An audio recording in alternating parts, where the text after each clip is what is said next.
The Insight. Insight. The Insightome. Podcast. Genetics. Human. Archaeology. Denisovans. Neanderthals. Metabolism. Ancestry. Where in the world did we come from? I am. Unique DNA. Genome. From Austin, Texas.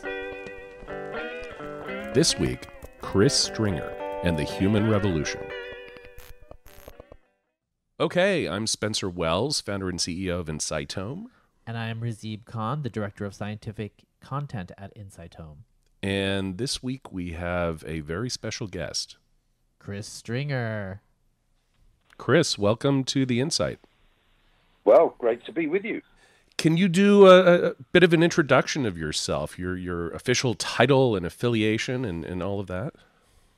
Okay, yeah. So I'm a research leader in human origins at the Natural History Museum in London, and I've been working there for more than 40 years.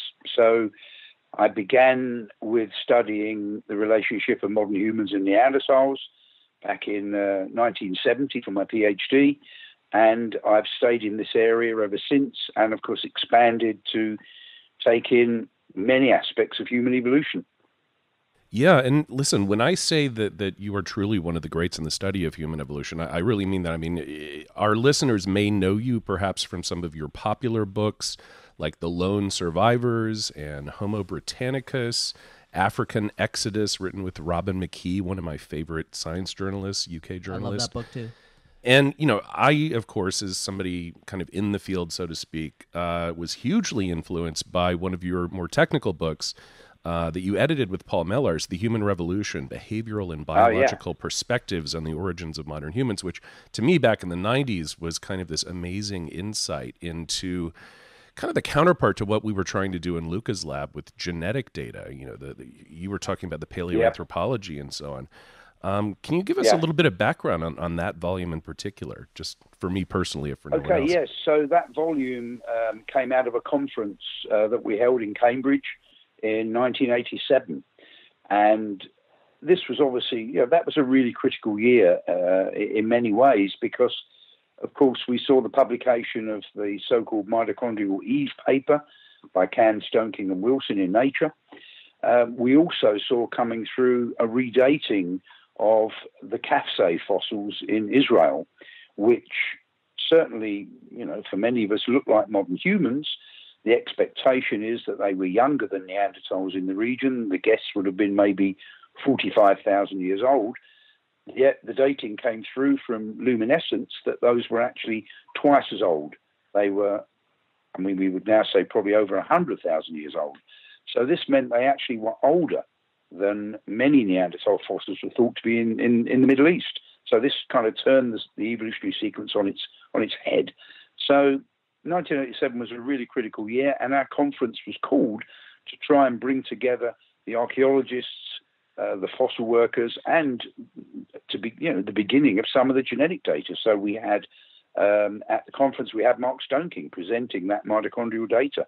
So a lot of it was brand new stuff, and of course we had there the beginning of the laying out of these different models of how modern humans came to be, ranging from the multi-regional model right through to a kind of, recent African origin and things in between too. So it was an exciting conference, and in fact, 2 volumes came out of it.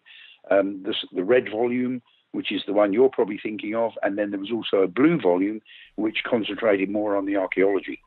Yeah, no. It's the red volume that I remember definitely. And it was, again, just really groundbreaking. So let's go back in time, if you will, and take us on a quick tour of what the story of human evolution was, kind of the salient major points back in 1987. Well, yes. I mean, we can go back even to the time of my PhD. So at that time, the majority view, it depends how you read it, but from my point of view, the majority view in the 70s and still in the early 80s was that we had regional continuity.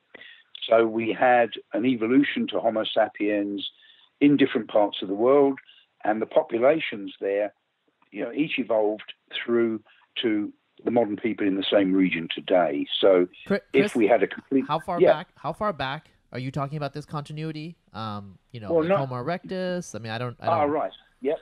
Yeah, sure. So yes, the view was that it went right back. Yes, so we would have had under the regional continuity model, the multi-regional model of, for example, Franz Weidenreich, we would have had what we'd call Homo erectus, giving rise in each part of the world to the people who live in the same region today. So there would have been a sequence from erectus-like fossils in Europe through to the Neanderthals. In Africa, erectus-like fossils would give rise to modern humans in Africa. Erectus-like fossils in China would give rise to modern Asian people, and erectus-like fossils in Java would give rise to native Australians. And that was, there were different versions of that model. So Carlton Kuhn favoured a model where these lines were largely separate from each other, and they crossed a threshold to sapiens at different times in different regions. But Weidenreich's model was much more a network of interbreeding populations, and that model was taken up and developed by people like Milford Wolpoff and Alan Thorne. Milford Wolpoff was at the conference presenting, the multi-regional model there. So in that model, you've really got an origin of sapiens globally. Wherever ancient humans lived, they became Homo sapiens. And the expectation would be that if you had a relatively complete fossil sequence in each area, you would see a transition to modern humans. So in Europe, we would gradually see Neanderthals transforming into modern humans. The brow ridges would get smaller, the chins would start to develop, the skeleton would change into the shape of more recent Europeans. And the same thing would apply in China, in Java, and in Africa in parallel. So that was the multi-regional model. And then at the other extreme, there were the people who argued that maybe there was a much more localized origin for Homo sapiens, and people talked about different regions. So, for example, Christy Turner, who worked on dental anthropology, he thought that Southeast Asia was the place where modern humans had originated, because in his view, the dental morphology in Southeast Asia was the kind of the intermediate morphology that could give rise to all the variations we find around the world. So he placed the origins in Southeast Asia. William Howes, Bill Howes, who was one of my advisors on my PhD, he thought that there was a single origin for modern humans, but back in the 60s and early 70s, no one could say where that place was. So he just said, I think there's a single origin, but not sure where it is. And that was my view. So out of my PhD, what I could say from my PhD data, which was based on measuring skulls of Neanderthals and modern humans and some of the other populations, I was testing really the situation in Europe. So was Loring Brace, the American anthropologist, correct that we had complete continuity in Europe with Neanderthals changing into modern humans? So I measured Neanderthal fossils, I measured early modern fossils in Europe, and I had the benefit of Bill Howes' database of modern humans globally, so I could compare those fossils with the global variation today. What I found was that the European early modern humans, so-called Cro-Magnons, they nested within the modern human variation. The Neanderthals clearly didn't. They were quite different. And what was more, when you looked at them through time, they seemed to be getting, in some ways, further away from modern humans through time rather than closer to modern humans. And what I could see was that there were some other fossils which fell closer to modern humans, such as the Jebel Irhoud fossil from Morocco. But, of course, back in the 1970s, that fossil was thought to be about 40,000 years old, and therefore it seemed far too late to possibly be any kind of ancestor for modern humans. And that's a really important point, Chris. I mean, it's easy to forget now that the oldest human remains back in the late 80s in the fossil record were actually in the Middle East. You mentioned Kafse and Shkol. I mean, Homo Kabish, when it was discovered in the 70s by Richard Leakey, was dated at around 120, 130,000 years ago.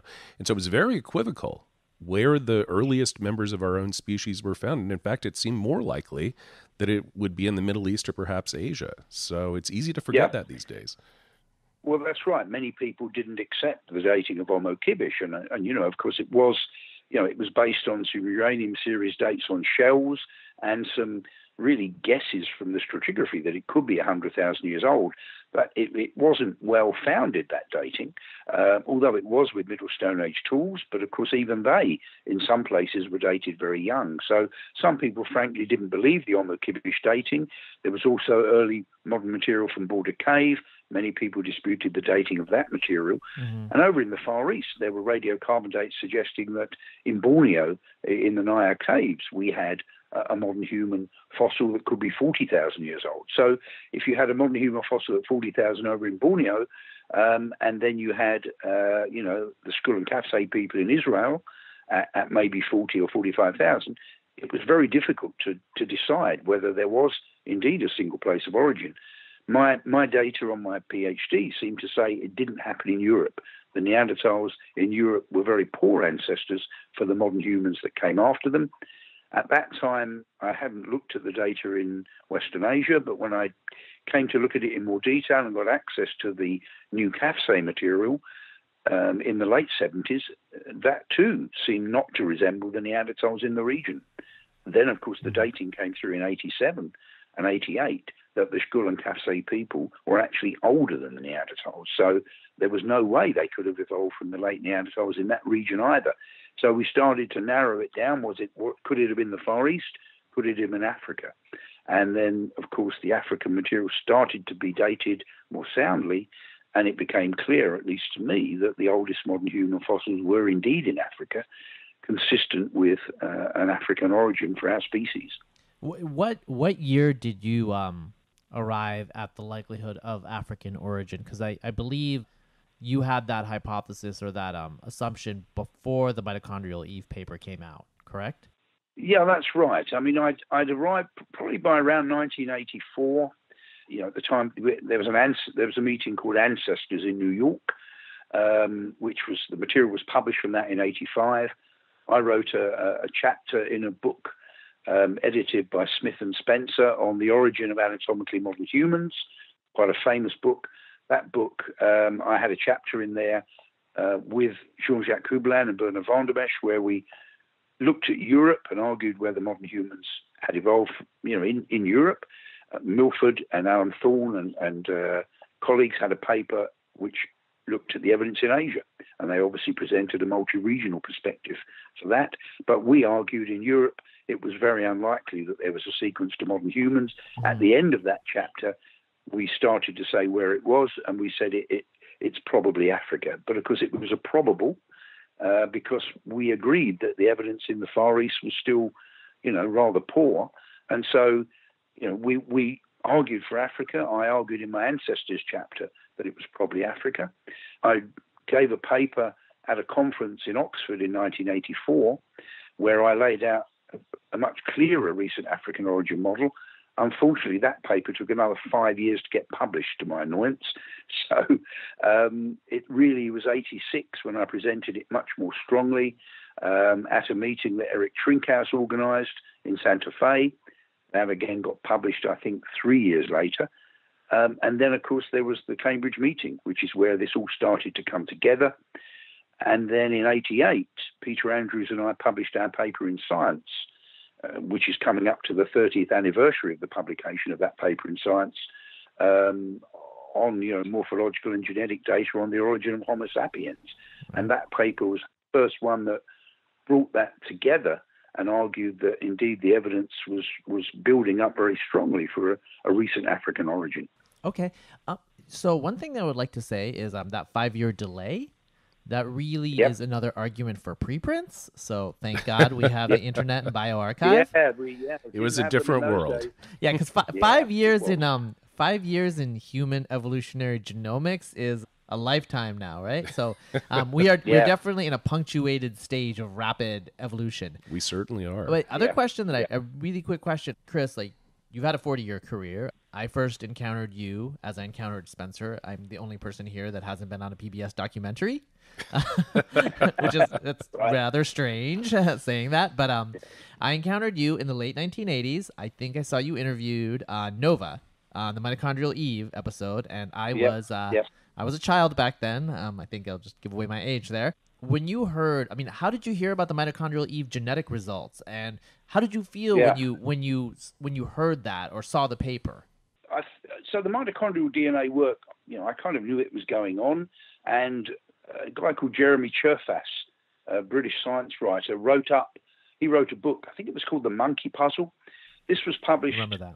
around 1985, maybe 86, and he had obviously talked to Alan Wilson and heard about Rebecca Cahn's work. So he wrote up an account about the mitochondrial DNA data, but in there, it's difficult to know whether it was misreporting or what it was, but he actually said at that time that the data supported an Australian origin.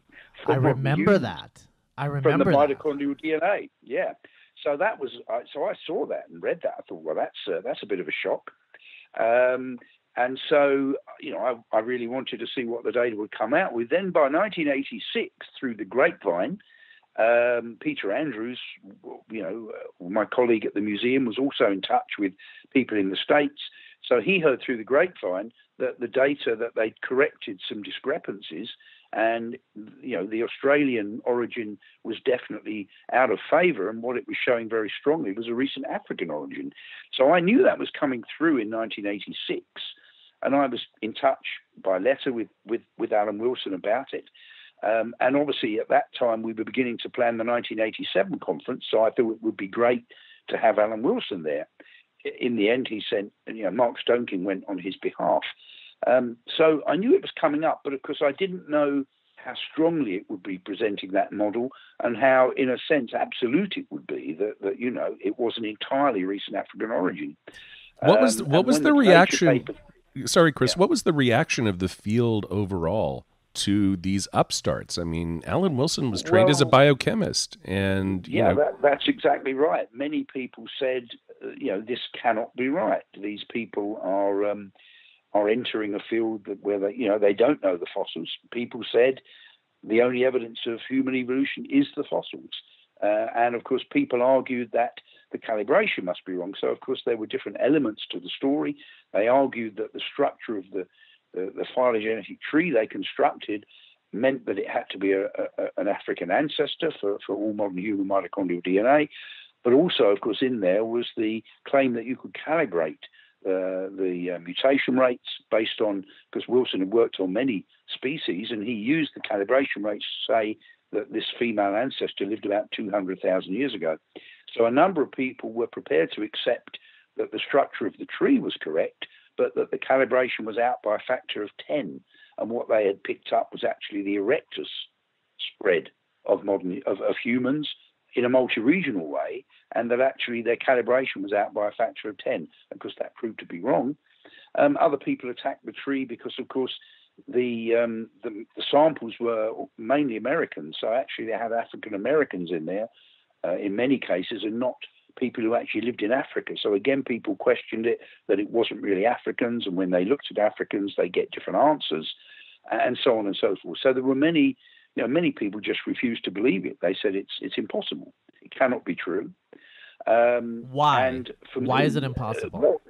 Well, because the fossils said it. There were people who knew that Chinese erectus had evolved into modern Chinese people. There were people who thought they knew that Javanese erectus had features which you found in modern Australian Aborigines. But don't Chinese people still know that erectus evolved into Chinese? No, just no. But I've met scientists who, some of them absolutely. still argue that. Some of them still argue that is so. Yeah. And obviously, the mitochondrial DNA said that couldn't be true.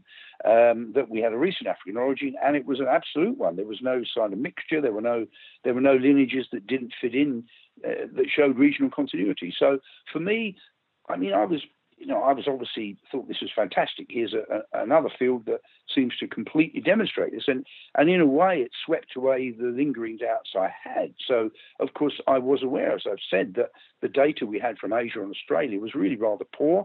There seemed to be a lot of variation in Australian fossils from the last 40,000 years. We have the Mungo material, of course, the Cow Swamp material. They seem to show a lot of variation. So, in my 1988 paper with Peter Andrews, you'll see that I am still very cautious about Australia and what the real story there was. But then the mitochondrial DNA comes in, of course, and presents, even for Australia, a very clear picture that it's a recent African origin.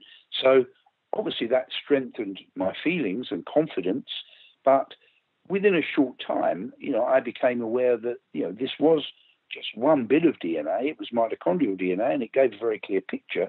But of course, it wasn't going to be the whole story. We needed to get the Y chromosome DNA.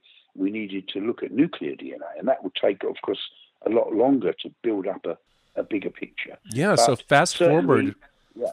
Fast forward a little over a decade to late 90s, early noughts, around the time, I was doing Journey of Man, and we were publishing those papers on Y chromosome phylogeny with Peter Underhill and Luca Cavalli-Sforza. And it seemed like we'd put the entire story together and put to bed any kind of regional continuity. It was a very simple story. Humans originated in sub-Saharan Africa around 200,000 years ago. Suddenly the dates for Homo kabish are in line with that. And we emerged from Africa very recently, between 50 and 60,000 years ago, probably correlating with the dawn of the Upper Paleolithic and certain stone technologies. And we take over the world and we kill off the Neanderthals and we don't interbreed with them, and we're the only ones left standing. And it's a nice, simple story done and dusted. And then things get complicated again. Sure, yeah. I mean, to be fair, I always thought it was possible there had been some interbreeding, but my view was that it would have been on such a small scale, because I knew that closely related mammal species could hybridize. That was clear long ago. So I always thought, even the two species of chimp, it was said that they had successfully hybridized. So I was aware of that and thought it was possible we could have done some interbreeding with, let's say, the Neanderthals. But my view was that happened 40 or 50,000 years ago. It wouldn't have been normal behavior. It would have been rare. And I knew there were these bottlenecks that had probably happened at the last glacial maximum. So my view was, there could have been a tiny bit of gene flow 40 or 50,000 years ago, but we'll never find any sign of it today. So that was kind of my perspective on it. And of course, we were wrong about that. So how did you feel? I mean, I will tell you really quickly. Milford Wolpoff, who I don't know him well, but I did an interview with him years ago, and I'm friends with John Hawkes, who I think is part of the Wolpoff family tree. But he felt vindicated when I wrote a blog post at Discover Magazine about Green et al., the 2010 Neanderthal introgression paper. He emailed me and he said that he could breathe again. I mean, because, multi-regionalism had become, I don't want to say laughingstock, but kind of a laughingstock. It was a marginal viewpoint of a tiny diehard minority. And even if it didn't vindicate multi-regionalism, the confirmation of genomic admixture for him was very, very vindicating. How was it for you when you read the paper? Yeah. Well, again, through the grapevine, I kind of knew what was coming. And so, when it got published, I kind of knew what was coming there. And so, yes, of course, it was a surprise to me. But on the other hand, I had been warned by, other geneticists that, we have to be careful in building up trees based on essentially tiny bits of genetic material. This very clear signal of the Y chromosome, very clear signal of mitochondrial DNA, it isn't the whole genome. So I had been warned by a number of geneticists that was true. So I kind of kept that little bit of, doubt in my mind that maybe we haven't got the whole story. But of course, yes, recognizing that there'd been interbreeding, I had thought there could have been interbreeding, but we'd never find it today. And yet there was clear evidence it was there today. There was evidence that I probably had, and I've had it tested, around 2% Neanderthal DNA. So yes, I had to take that on board. Yeah. So I had to take that on board. But of course, for me, it didn't prove the classic multi-regional model was true. Yes. Because of course, we would expect to have continuity. We wouldn't expect that we'd find the same percentage of Neanderthal DNA over in China and Australia. They should have continuity from their local predecessors, not from Neanderthals who are living in Europe and Western Asia. So we have a story, a more complex story, but it certainly didn't match the expectations of the multi-regional model as laid out by people like Milford and Alan Thorne. Mm-hmm. But it did give them, if you like, comfort that we moved to a model that is more, is in between. So, we've got a spectrum of 100% recent African origin, total replacement, and that was certainly Alan Wilson's view. And then at the other extreme, we've got complete continuity everywhere, and that was pretty well Milford's and Alan Thorne's view. In between, we have the assimilation model. We had Gunter Breuer's model, which was out of Africa and hybridization. So we shift to those models, but in my view, we only shift 5%, if you like, down the spectrum from a 100% recent African origin. We move down to maybe for modern humans, a 95% recent African origin. So, there was that shift. But of course, I think Anne Gibbons quoted something I said about Milford and I, that obviously we had a period when we really didn't get on well. We weren't speaking to each other, unfortunately, and that's really sad when things get that bad. But we were able to sit down and have a beer in Gibraltar a few years ago. Yeah. And I said to Anne Gibbons, we can do that now because we both think we've been proved right. Yeah. So, and beer summits are great. Beer summits are great. Yeah. Well, and there's an additional layer, multiple layers in all likelihood of complexity here. Even this whole question of a very recent sub-Saharan African origin for Homo sapiens is now being called into question with, fossil remains. So this is beyond genetics. Yeah. It's beyond evidence for admixture. But, Jebel Irhoud, the new finds in Israel, these are pretty old, and they look very much like Homo sapiens, like us. And they're outside of sub-Saharan Africa. They're in North Africa. They're in the Middle East. Do you think the theory of a recent sub-Saharan African origin for our species is now being called into question?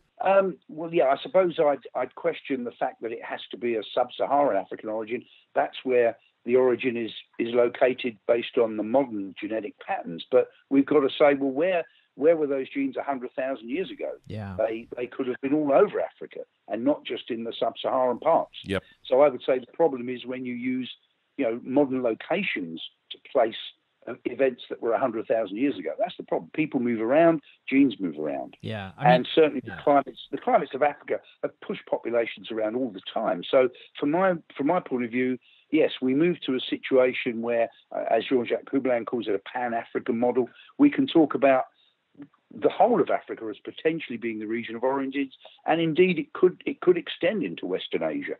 I don't see why not. These populations could have fed DNA into the pool of what became modern Homo sapiens. So whether it can go any further, well, of course, we now have possible evidence of Homo sapiens emerging out of Africa 180,000 years ago with the Mislia fossil. And so, is it possible that sapiens Chris, extended out even earlier? Yeah, can I jump in there? Because Spencer and I are geneticists. Spencer knows a little bit more about the fossils than I do, which is converging on zero compared to you. But so I do have a question from my friend Ian Matheson, who you might know. He's out of David Reich's lab, and now he's at Penn, and he is also a British evolutionist. And he was wondering, are you totally convinced by the dates for modern humans outside of Africa, Levant, and Arabia before 60 to 70,000 years ago? Yeah, I mean that's a good question, and of course it's not just there. We've got China, we've got Sumatra, we've got even Australia now, where archaeologically you seem to have a 65,000 year date. So yes, this is a problem we've all got to confront. That the majority of the genetic data, at least my reading of it, and I think you two will probably agree, if we look for how far back do we have to go to trace a common origin for the DNA of everyone outside of Africa, it probably goes back to 60,000 years, but probably not any further. And then we look at the evidence at Shkull and Kafse at 100,000 years, Mislia possibly 180,000 years for a fragmentary but sapiens-like fossil, China, the Fuyan teeth, maybe 80,000, possibly the Zireng jawbone at 100,000 or more, Sumatra, where I was involved in publishing fragmentary, a couple of teeth, but they seem to be definitely sapiens teeth at least 65,000, and what seems to be very sound archaeological evidence of somebody with complex behavior in northern Australia 65,000 years ago. Okay. So you end up, as I do, in saying, well, there was at least one earlier dispersal, but it must have been essentially wiped out or overprinted by the 60,000 dispersal. Yeah. which is the one that also carries the Neanderthal and Denisovan DNA with it, if I understand that correctly. About these extinctions, I think you've alluded to it, and Spencer and I have talked about it, so let's make it explicit. Distributions of modern human variation, human ancestry, have only partial utility for projecting back into the past, and we know that because of ancient DNA. Yeah, it's a palimpsest. We've talked about that on other podcast episodes. You get a glimpse into the possible ancestry and little glimmers of what might have happened, but to get at the real tempo and mode of what was happening at a certain point in time and what was later erased, you have to go back and look at ancient DNA. And that, in my mind, has been the real revolution in the study of human origins and dispersals in the last 10 years, is the work of David Reich and Eske Willerslev and others in this field, looking at, what's happened in the last 50,000 years. And the level of replacement is extraordinary in many places. Yeah. Speaking of, in Britain, I know you are probably tired of talking of Cheddar Man, but you were on the preprint. Do you have any comments that you have not placed anywhere else that you would like to debut on this podcast? Well, just to reiterate really that, yes, I mean, of course, the people in the field said, oh, well, this is no big surprise. We knew these Western hunter-gatherers were dark-skinned and probably had blue eyes. But, of course, for Britain, we didn't know that. And one of the unresolved issues for Britain was that although we suspected that the Magdalenian people who were in Britain, and indeed in the Cheddar Caves, 14,700 years ago, the assumption was that they had died out with the Younger Dryas. That short, sharp shock of the Younger Dryas wiped them out. But we didn't know that. Okay. What if they'd have lingered down in southwest Britain? And so it would turn out that Cheddar Man was actually a survivor of those Magdalenians. And we didn't know that until we had that genome. Yeah. So I think Tom Booth said the same thing. That's a good point. Yeah. That's the thing with genetics. I mean, there's things we've always known, but sometimes genetics shows us, actually what we always knew wasn't true. So you don't, confirmation, falsification, all these things are useful to get a better understanding. Yeah. And obviously we're still working on that issue because we will next be trying to get the DNA from those Magdalenian people that preceded Cheddar Man. Yeah. That sounds very interesting. I will be keeping track of that. We hope so. Yeah. Well, so Chris, let's push further back in time and talk about the initial settlement of Europe. Can you give us kind of a sketch of the state of the art these days, looking at both stones and bones and DNA? So for modern humans, it is unclear when the first modern humans entered Europe. We have radiocarbon dates that suggest that the Oasi fossils from Romania, they date from around 40,000, perhaps a little bit older. And of course, one of them at least contains a very significant amount of Neanderthal DNA. When we move further west, we've got the possibility of modern humans in Italy, if they're associated with the Aleutian, at maybe 43,000. We've got the Kent's Cavern little upper jaw from Britain, which we published as being potentially 42,000 years old. We wish we could confirm that with direct dating, but we can't. And so I think all we can safely say for Kent's Cavern is it's at least 40,000 years old. So we do have an issue that the archaeology in terms of the Aurignacian seems to indicate a spread into Western Europe a little bit before 40,000 years ago. Unfortunately, we don't have good fossils that really mark the very first modern humans in Europe. Some of us think that there could have been even earlier excursions. There are industries such as the Bochnizian in Central Europe and the Neronian, which is an industry in France. Some people speculate that is an arrival of modern humans much earlier, maybe beyond 45,000 years ago. But obviously that's without the physical evidence, we don't have it. There's no DNA evidence that supports that either. But when we go a little bit further afield, we can say that the Ust-Ishim femur, that's a Homo sapiens in Siberia at 45,000 years. We've got, of course, when we move to the east, we've got the Tianhuan fossil with DNA in it at 40,000 years. But obviously, it will be great to be able to push back to some of the older sapiens. And whether that's ever going to be possible, whether the DNA is going to survive, in some of those older sapiens. It would be fantastic to have it from Shkull or Kafse, but, seems unlikely at the moment that it's there, but it would be great to have it. It would be great to have it from some of the first Australians, but again, no sign yet that it is there. Right, good luck on getting that. Yeah, it is. It's going to be hard, but sometimes there's luck with preservation. The semen material, of course, who would have believed you'd had DNA from that at 400,000 years?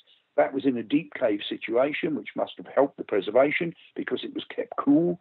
So maybe we'll get lucky one day and find some early modern human fossils that have gone deep in a cave and do have better DNA preservation. Okay. Well, so you mentioned Siberia and Asian finds and so on. What's your take on the Denisovans, and why do we see this funny distribution of Denisovan admixture in modern human populations? Yeah. Well, it is intriguing. Of course, we only learnt about them in 2010, and of course, physically, we've got 3 teeth and a little bit of a finger bone, and we've got a high quality genome. So it is an astonishing story. They seem to be a sister group of the Neanderthals. Whether we call them a different species, I think is, we've got enough problems with species already. So, hallelujah. If you look at their difference from modern humans, you'd say they're as different as Neanderthals are. So we should call them a different species. But on the other hand, they are a subset. It seems they branched off the Neanderthal line maybe 400,000 years ago or so. So the other way is to look at them as a branch of Neanderthals. So let's leave the species question aside and say that they do represent, an equivalent, if you like, of the Neanderthals over in Eastern Asia. But of course, as you've said, the interbreeding evidence is strange because it mainly shows up in Australasia. So we have maybe a 4% level of of Denisovan integration showing up in people in Papua New Guinea and in Australia. So I think what we have to infer is, as others have said, that the Denisovans weren't just up in Siberia. The ancestors of Australasians never went anywhere near Siberia. They presumably traversed through southern Asia on the way to Australia and down through Southeast Asia. So the inference we have to make is that there was a Denisovan-like population down in Southeast Asia. Just as the Neanderthals range from Portugal to Siberia, the Denisovans range from Siberia down into Southeast Asia. And indeed, Southeast Asia might have been their heartland. And what we got up in Siberia is just the very end of their range, where we have the DNA. That just happens to be the place where we got the DNA.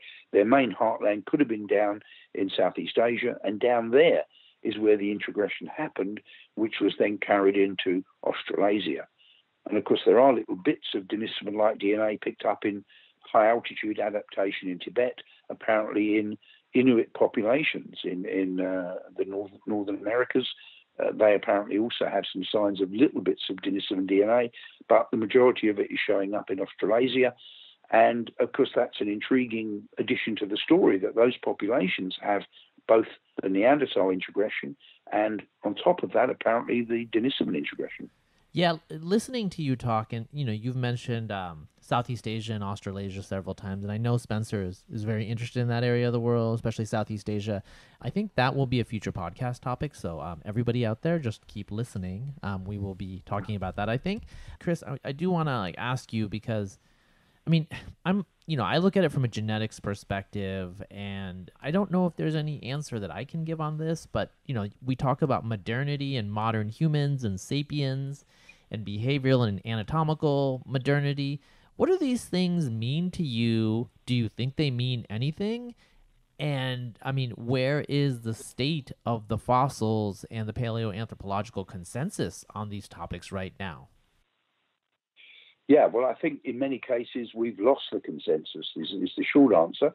And so we're all trying to find our way through this now, because obviously the genetics has added a great level of complexity, and the behavioral data, is adding complexity all the time. So whereas, Spencer talked about that 1987 conference and the red volume, a lot of very confident statements were made there about a human revolution where, we had this kind of really sudden change of a huge change to complexity with modern humans around maybe 50,000 years ago. That drove the spread out of Africa and the success of modern humans at the expense of these other kinds of humans that were around. Well, we now see that the behavioral gap between us and the Neanderthals is much narrower now. Some would say it doesn't exist at all, and they were more or less our equivalents 40 or 50,000 years ago. So it's certainly a much grayer area than it used to be. So on behavioral modernity, I think that there will be, in the end, we will see some things where modern humans were, if you like, ahead of the competition, but perhaps in other areas we'll see that those other populations were ahead of the competition. So I think it's not going to be a simple, clear-cut, huge superiority for modern humans, but ultimately we are left with the question of, if we were all more or less equal, how come we're the only ones that are left? Mm-hmm. And those other populations, give or take integration, of course, and interbreeding, they've gone and we're the only ones left. So why is it? And I think we're thrown back to that and say, well, what gave us, the ability to survive and spread, and these other populations didn't? Yeah. That's ultimately one of the big mysteries, which is why, my book was called Lone Survivors, how we came to be the only humans on Earth. And it tells us in the book, I obviously explain how we came to be in terms of a process, but I'm still grasping, as I think we all are, for what is the key reason why modern humans is survived and is now the only species left, and these others have gone under. For Neanderthals, we can see from the DNA that they didn't have great variation. They probably were relatively low in numbers. So it might, in that sense, have not taken much to push them over the edge. But on the other hand, then we look at Denisovans, and if, from what I've said, they ranged all the way from Siberia down into Southeast Asia, why did they go under? We know so little about them. That's very difficult to deal with, but they too disappeared. And they may have shown more variation genetically from the little signs we've got than the Neanderthals did. Maybe it was the deep-seated desire to fire a Tesla Roadster into space that led to us dominating. I wrote a blog post kind of related to that. Yeah. But it's a great question. Yeah. Well, one thing that I want to add here, about 10 or 15 years ago, I read Richard Klein's Dawn of Human Culture, and I definitely had imbibed the idea like we are the thinking man, Homo sapiens, and we were obviously superior, in being human or whatever. I mean, that's why we're here. Yeah. Now that the genetic evidence is kind of confusing, and modern humans, our lineage genetically looks like it's much older than 50,000 years ago. And now the fossils are telling us that too. We were around for a long time. And, let's look at, say, like Southeast Asia. There have been a lot of population replacements there. Or look at North America, where Spencer and I live. There have been population replacements there too. Sometimes it can just be chance leading to some sort of necessity. So perhaps we weren't special. We were just lucky. And, Neanderthals themselves, there's a fair amount of evidence that they came out of Africa, within like less than 1 million years. They must have replaced some Erectus-like populations. So there were like all these expansions constantly. And ancient DNA tells us about modern humans, where the populations, like the Wasi population that you referred to, didn't leave any descendants in Europe. Their genetic heritage is not there. Why? Maybe that's just what happens with enough turnover events. Yeah. No, I think you're right. Chance events can be important. But it's an assumption, but obviously we've got to assume that Floresiensis was potentially still around when modern humans spread in the area. Denisovans must still have been around because there was interbreeding. Erectus, I think we don't know when Erectus died out. It's my guess that Erectus was probably around in some parts when modern humans spread. So if that's true, we've actually got 3 disappearances to explain. Mm-hmm. Neanderthals, Denisovans, 4 actually, potentially Erectus and Floresiensis. So that seems to be more than just chance, doesn't it? Yeah. I mean, there's definite circumstantial evidence. I would just say 15 years ago, people felt there was a smoking gun. So, I mean, Richard Klein said, oh, well, we are genetically different and we can speak and we have fully articulated language. And that evidence is much more equivocal right now, even from the genetic perspective. Smoking gun has largely disappeared, and I would fall back on suggestions, as I did in Lone Survivors, that we're going to be looking at cultural and adaptive factors. That if modern humans had somewhat larger group numbers, were networking more widely, had perhaps develop ropes and twine so they could build traps and snares. They could thus exploit more. They could get more out of the environment than maybe the Neanderthals could. Having sewing needles could give you the edge in conditions of much greater cold if you've got tailored clothing, and can make your skin tents better insulated, and particularly keep your babies warm. And that's a critical thing more than anything is infant survival. Mm-hmm. If modern humans could just do that a little bit better, that would make a big difference, of course. Yeah.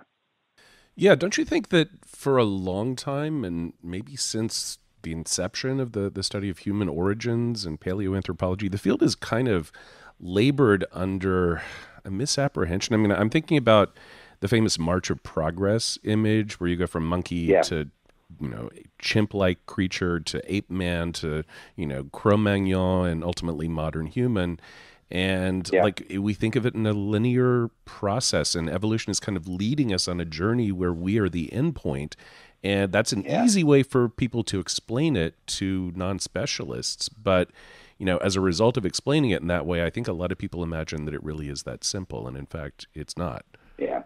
Yeah, absolutely right. And I think that, if we could have the proverbial visitor from outer space visiting the Earth 200,000 years ago, he'd have probably looked at these humans in different parts of the world and would have said, well, yeah, maybe they've got a future, but I don't pick any of them out as special. Maybe they'll all be extinct in a couple of 100,000 years. And I think, given some changes of climate, it could have happened. Have you heard of I think it's like Richard Sawyer, his theory Sapiens, about an alternate universe that contacts our universe where Neanderthals were the lone survivors? Right. Yep. I've been given a copy of that book, and to my shame, I haven't read it. And I obviously need to read it. I think the most amusing thing that you would find is Neanderthal paleoanthropologists have explanations why, well, not modern in their idea, but modern humans went extinct. And they also hypothesized about our chins. They thought they were drool guards. That's really nice. Yeah, I must read it now. Yeah, I've still got it here on my bookshelf. It's pretty funny. Chris, in a career that has spanned like a revolutionary change, quite literally in our understanding of where we all came from, what are you looking forward to seeing? Coming up. Like, what are you most excited about learning still? Well, I think one of the things that's kind of humbling is how much you can be surprised still. You think you're working it out, and then Homo naledi turns up down in South Africa. Yeah. You get the pushing back of sapiens. So Africa, which we thought we were beginning to understand in the last few 100,000 years, it now seems quite likely that 300,000 years ago we had the beginning of sapiens evolution with things like Jebelihud and maybe Florisbad. We had Heidelbergensis in the form of people like Broken Hill, probably still around 300,000 years ago in Central Africa. And then we've got this weird thing, much more primitive down in South Africa, an area that, again, we thought we knew what was going on there, a completely new, very primitive human still around 300,000 years ago. And that's just in Africa. And I think it makes us realize that our fossil record from Africa is still drawn from probably less than 10% of the continent. We know from stone tools people were all over the continent, and yet we have only 10% of the area even partly covered. As Naledi shows us, even a well-understood area can still produce a complete surprise. So I think that's a kind of humbling experience that's just Africa. When you think of the huge expanse of Asia, when you think of Southeast Asia and the fact that Homo floresiensis has an unknown evolutionary history. Out of Flores, it must have come from somewhere. Where are its ancestors? And was that experiment on Flores repeated on other islands in the area? So there's so much to learn now, which is why I'm still involved in the field more than 40 years later. I don't want to give up. I want to see what's going to come next. Yeah, it's interesting the way you're saying it. I mean, it's obviously true of anyone who follows this. 20, 30 years ago, in the wake of mitochondrial Eve and the out of Africa with total replacement model, or near replacement, things seemed relatively simple, right? And now I feel like it's getting complicated, but it's getting complicated in a way that's matching reality more. So, for example, the whole African issue that you're bringing up, and honestly, I don't think too much about fossils because I don't understand it too well. I don't know the data like you do. And also, like in genomics, I know that a lot of people are very, very interested in Africa because modern humans, however you define modern humans, we're in Africa for the vast majority, or at least like our particular lineage, who might have left Africa more later than the earliest modern, whatever. For vast majority of our history and our evolution has been in Africa. So African population structure is going to be a really big deal. It's interesting, like we started this podcast talking about out of Africa and mitochondrial Eve, and in the middle we talked about we're not totally sure if the modern lineage that we have now is necessarily from, say, one East African tribe, which I believe what was the Nova documentary or the PBS documentary that I saw. Like now we're back there. We're back in Africa trying to understand our origins. Things don't really change in some like broad general way, although the specifics are really, really modifying. Yeah, no, I think that's right. That and we can obviously say that certain things obviously have been abandoned. There are certain views which have gone, so we narrow down the areas where we've got things to resolve. I think the classic multi-regional model is falsified, and the extreme recent African origin model is falsified. So, that at least is progress, I think. Yeah, we need to be, we can say that. We can be wrong a lot just as long as we're right more often than we're wrong. Yeah, that's right. And I think I've been around long enough that, to show that, as we've seen with the interbreeding. I said, well, if it happened, we're never going to find evidence today. I was wrong about that and publicly immediately was prepared to say that. Now I'm questioning a concept I've had for 30 years, that Homo heidelbergensis is probably the common ancestor of us and Neanderthals. Once you've changed your mind about something, it's easy to change your mind about some of the other things. And if my views are going to be proved wrong, well, I'm quite happy to be involved in proving them wrong. I think that's what you've got to do as a scientist. You've got to keep an open mind. Exactly. And, that is going to happen again and again. And you should welcome it, actually. Disproof of your ideas is progress. And we should all welcome it. But as human beings, of course, it's hard as well to admit that you were wrong. But we all, as scientists, have a duty to do that. Well, I think that's a fantastic way to wrap it up, Chris. Thank you again for joining us. It has truly been a pleasure, and we've learned a lot. Thank you very much. For more information about Incytome, our podcasts, and our genetic products, check out our website at incyto.me. That's INSITO.me.